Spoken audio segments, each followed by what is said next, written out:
There was a lot of apprehension going into this series.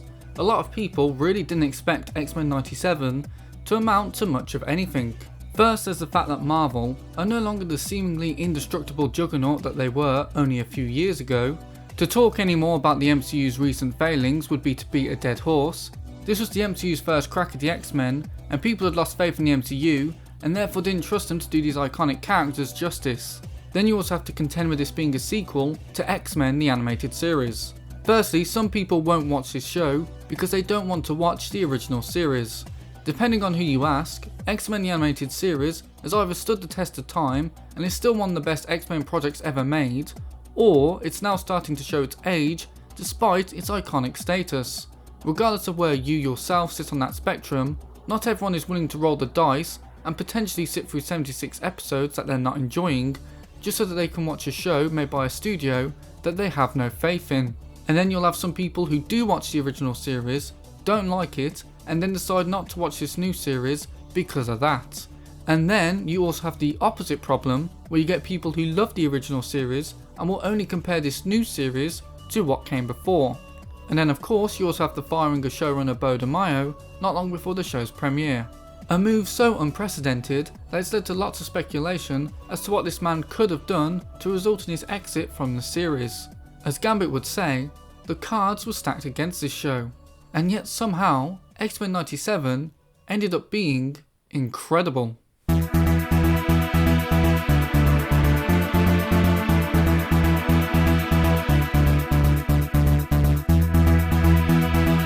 Defying all expectations, X-Men 97 has become a massive hit and has reignited the passions of many in this franchise, reminding everyone of how good Marvel can be. Let's first talk about the animation in this series. This was another contentious issue the show had to face. As soon as this series was revealed, many people cried out in agony at the look of this series. Lots and lots of people hated the animation in the reveal and said the original 90s series looked better. Now, I watched the original X-Men the animated series not too long ago, and I can say with absolute certainty that the animation in X-Men 97 is leagues better than the animation in X-Men the animated series. In fact, it's unfair to even compare them, especially if you want to compare the infamously not great animation from the final season against X-Men 97. It baffles me that anyone would think the animation is better in the original series, because X-Men the animated series had noticeable animation errors and was even infamous for having a very low budget, half that of a series like Batman the animated series, which is a testament to how great of a job they did with that 90s X-Men show that you could still enjoy it today despite its animation shortcomings. X-Men 97 on the other hand has some of the most beautiful animation that I've ever seen from a Western animation. It's fluid and action scenes are well choreographed and engaging to watch. Does the animation ever hit the heights of, say, Castlevania? No, not for me personally. But it's definitely better than Invincible, which despite being a fantastic show, has some truly terrible animated moments. At no point did I ever feel like X-Men 97 dropped the ball with its animation. I can understand preferring the aesthetic and look of the original X-Men cartoon, as there will always be something wonderfully nostalgic about shows from that era, but in terms of animation, X-Men 97 is objectively stronger and downright fantastic in its own right. Another issue of contention with the series, because there was so much contention around the show, was the voice actors. When they decided they wanted to make the show, Kevin Feige agreed, but only on two conditions. First was to get the rights to the X-Men theme song, which they did, and it's as fantastic as ever. Although, and perhaps it's an issue with my ear, but I think I like the version that played in the original slightly more.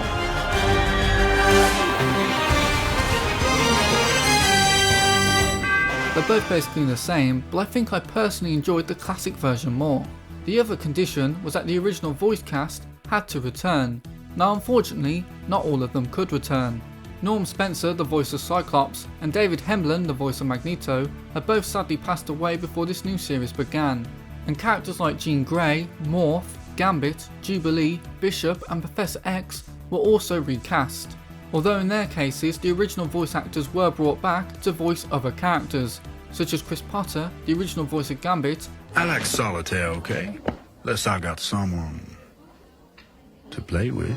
Now being the voice of Cable in X-Men 97. Am I going to war or a circus? However, Storm, Wolverine, Rogue, Beast and Nightcrawler all featured their original voice actors returning. Although what should have been a positive for everyone ended up being a negative for some people. Not everyone was a fan of the voice actors in this series. First you had the fact that people were comparing the new voice actors to the original ones, and then you even had people complaining about the returning voice actors. It has been a long time since X-Men the Animated Series, and the original voice actors, and more specifically their voices, have aged since that series. Some people felt like the voices now sounded too old or too far apart from how they did originally.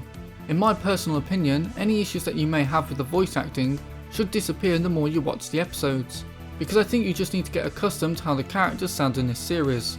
There have been many people to voice these characters, so it's no surprise that you may already have it in your head as how these characters should sound. But once you get past that, I think you'll find that the voice acting is very strong in this series, which is fantastic because the story and characters in this show are the series' best aspect.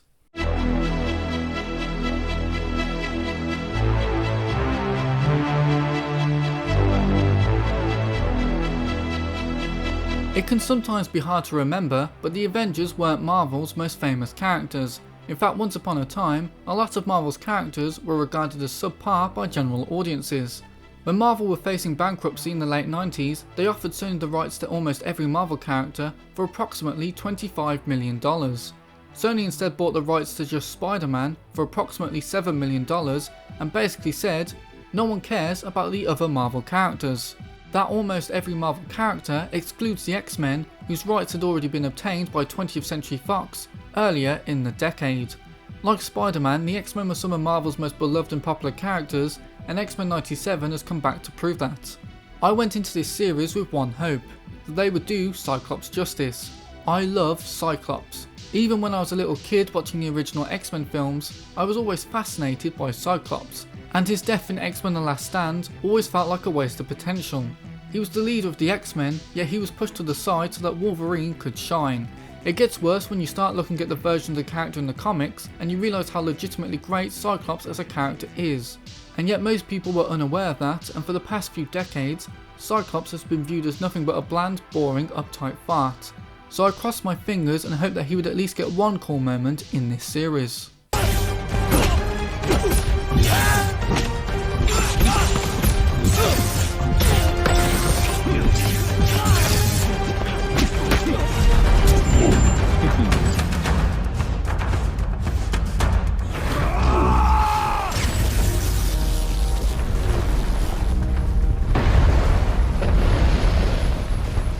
Bravo, bravo. Finally, this incredible character is done justice. Not only was Cyclops legitimately cool and interesting, he was the best character in the show. He genuinely felt like the leader of the X-Men. He was smart and resourceful, but there was some edge to him too. Cyclops sometimes gets described as the equivalent to Captain America for the X-Men. They're both leaders, both try to do their best, and both stand by their own morals. The difference between them is that Cyclops gives into his emotions at times. There's a scene in this series where Cyclops is doing an interview and he's clearly doing his best to answer the questions accordingly and provide answers that strengthen the relationship between both humans and mutants. But unfortunately the questions get too personal, too provocative for Cyclops, and he can't help but lash out. And then afterwards he's filled with regret and turns to Jean. He opens himself up fully to her and only her. This show does a fantastic job of showing how strongly the two care for one another, and we always see another side to Cyclops through his interactions with his wife. He also just gets some of the coolest moments in the entire series. Cyclops has always taken his role as leader very seriously, and that translates to him being an extremely competent fighter, which translates to him having really cool fight scenes and moments of spectacle in the series. It wasn't just the opportunity to see Cyclops get his due that had me excited for this series, but also because of who was voicing him. Ray Chase may be a name unfamiliar to you, but it wasn't to me. I watch a fair bit of anime, and sometimes I watch anime in the English dub. Ray Chase is one of the best and most versatile English dub voice actors working right now. He voiced Tengen in Demon Slayer. I am a god! You three are trash! Born with talent? Huh? You think I look like someone with any talent to boast of?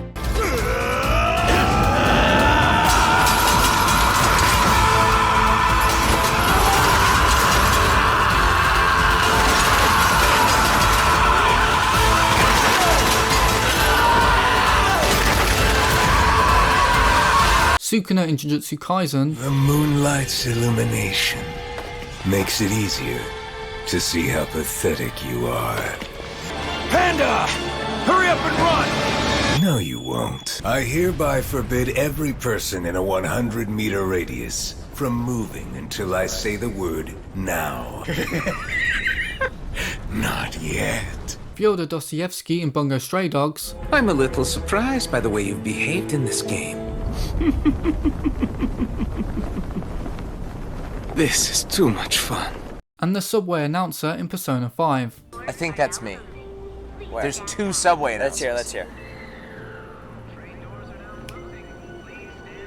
Okay. Please, Wait, Dan. I missed the trick.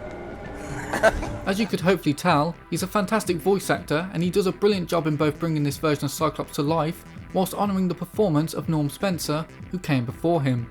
I've never really been a big fan of Jean Grey. Even when I watched X-Men the animated series, I found her to be a weak character, what with her constant faints and orgasms.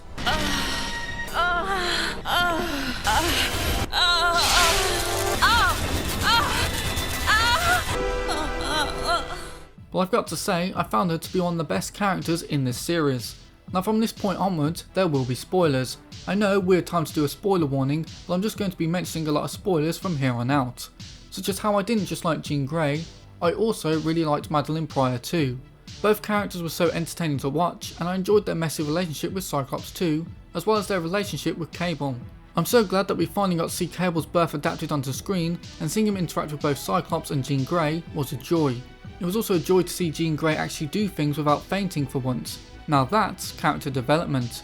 The only thing that I didn't like about Jean was the Jean Cyclops Wolverine love triangle.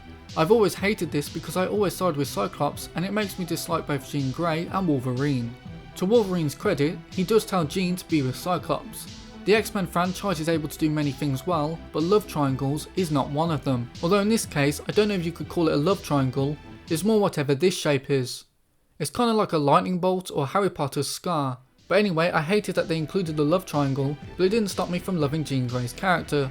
This is the best version of the character that I've seen, and Jennifer Hale, the Guinness World Record holder for most prolific female video game voice actor, unsurprisingly did a phenomenal job of voicing both Jean and Madeline.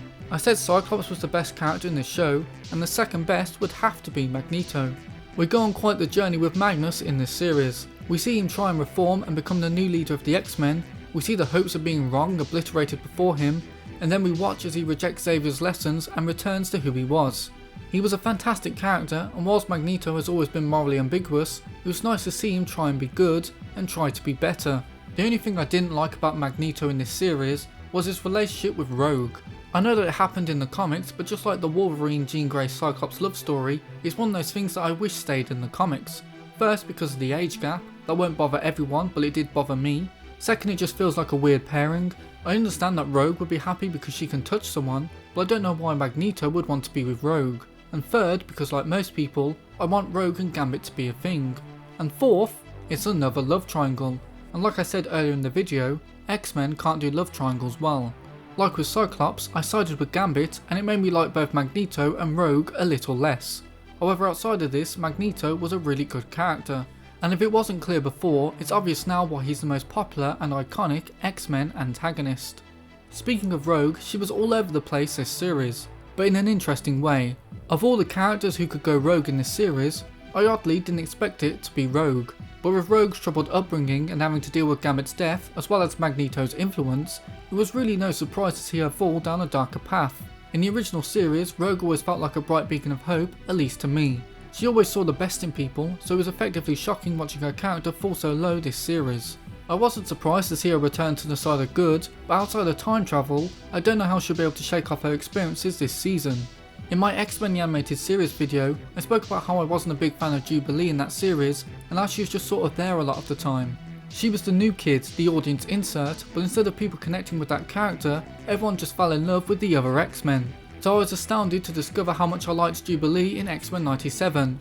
She actually gets moments to shine, and I like that her powers come across as more than just finger fireworks. I probably shouldn't refer to her powers as that. But yeah, Jubilee actually felt like she was capable of defending herself and I found her very endearing in this series. She didn't just come across as a too cool for school wannabe that I felt she was in the original series. She felt like the little sister of the team, the one that they all look out for and want to protect, the one who gets up to mischief, and then older brother Cyclops and or Wolverine has to come along to fix the mess. I really liked her character, and I'm genuinely surprised to say that considering how much of an afterthought she was for me when I watched the original animated series. Now the character replacing Jubilee's position is Sunspot. However, even though he's a new guy in the mansion, I also liked his character too. He's definitely not one of the best characters in the series, but the issue of introducing a character like Sunspot is that they either end up becoming too important and end up as a pseudo lead of the show, when in reality you're here because you want to see the other characters, or they end up like Jubilee did in the original series, where they end up feeling irrelevant and tacked on, and they just end up overshadowed by the better, more interesting characters. I think the show is able to thread the needle with Sunspot. His presence feels well balanced with the rest of the characters, and through his eyes we get to see both a mutant coming out to his mother and a mutant unsure whether it is better to follow Magneto or to follow the X-Men. Considering his massive popularity and iconic status, I was surprised by how small of a role Wolverine has in the series. He's still a good character, but given his massive impact in the comics, the movies and even the original animated series, I was surprised to see him relegated to a supporting role for most of the season. However, I was very happy to hear Cal Dodd back in the claws. In my X-Men the Animated Series video when I was discussing the characters, I completely forgot to discuss Beast, so I made sure to remember to mention him this time.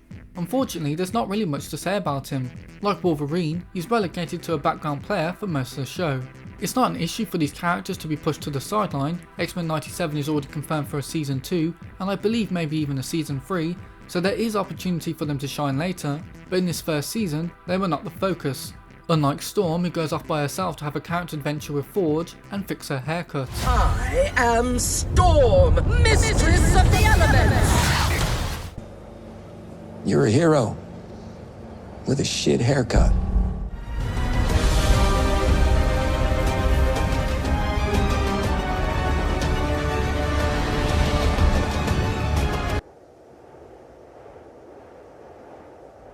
Storm has never been one of my favourite characters, but it's still nice to see the show do this goddess justice. To see her grasp of her insecurities over losing her mutant abilities, to her budding romance with Forge, to her sistership with Jean Grey.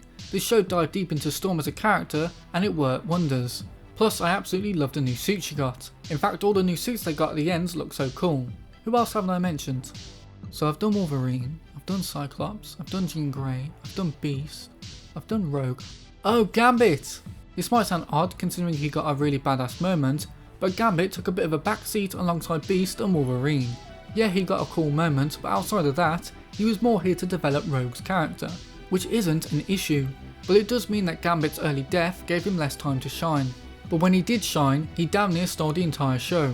Also, I'm just going to gloss over both Bishop and Morph for time. Bishop never really feels like part of the team, and when he left, I actually genuinely didn't notice until one of the other characters points it out in a later episode. Morph felt like a completely different character in this show compared to the original series, and in my opinion, a weaker one. He's comic relief in this series and he works there, but I missed the damaged and vulnerable version we saw in the original series. Plus, his voice was a little too different for me from his original voice, but I did get accustomed to it. It probably doesn't help that I instantly realised that Morph shares a voice with Joker from the Suicide Squad game, so there's probably some bias creeping in there. Nightcrawler replaces Gambit and fills that hole spectacularly. I loved him joining the team, and it was also nice to see a good Christian character too. Usually when a Christian shows up in a show, they start chanting Bible quotes and it turns out they are pure evil and they've been corrupted by their religion, and they're actually a murderer too. It was just nice to see a character use that religion in a positive way and have positive impacts on the people around him, and I say that as an atheist. Plus, it was cool watching him fight with swords. Also, I like Professor X in this show. He was another character that I didn't like in the original series because he always seemed quick to argue instead of teach. The Professor X here is the professor I think of. He isn't always right, but he always does his best and genuinely puts others before himself. He was a good character, and I like that we got to see some of the negativity that can come from his teachings. The X-Men were portrayed so well in this series that it gives me both hope but also concern for their portrayals in the MCU. Because we know that they can be done well, but as I said at the start of the video, faith in the MCU is at an all-time low. But if Deadpool and Wolverine is as good as people are hoping it will be, then it's possible that caution could turn to optimism. But we'll have to wait and see. X-Men 97 wasn't just a worthy follow-up to X-Men the Animated Series, it was a show that blew its predecessor out of the water. Yes, I am slightly concerned that the showrunner won't be returning for season 3, he's already completed his work on season 2. If you didn't know, animation takes a long time, so they pretty much always greenlight a second season early so that you won't have to wait long. I think it's the reason why Valma got a shock second season. Now I don't know why Beau DeMayo was fired. From what we've been told, it sounds like he was difficult to work with, but that's a very vague reason, and people can come to many different conclusions based on that. However, season 3 will really show us just how integral he was to this show's success, which at the moment, many consider to be very integral. But anyway, for its great storylines, faithfulness to the comics and brilliant character work, X-Men 97 is a must-watch for comic fans. Whilst not everyone will agree, I believe it has stunning animation and fantastic voice work. I'll admit I was a little worried about this show after not really enjoying What If, so I'm glad to know that a lot of my concerns and other people's were completely unfounded. But that's just my opinion. What's yours? Did you like X-Men 97 or did you hate it? Are you a Cyclops fan? Are you happy to see him done justice? Who was your favourite character in the series? What did you think of the animation and voice acting? Are you excited for season 2? What did you think of the finale? That cliffhanger teases a lot of cool things for the future. Seems like Apocalypse will be the big bad going forward. And like me, are you a little worried about season 3 with Beau DeMayo's exit?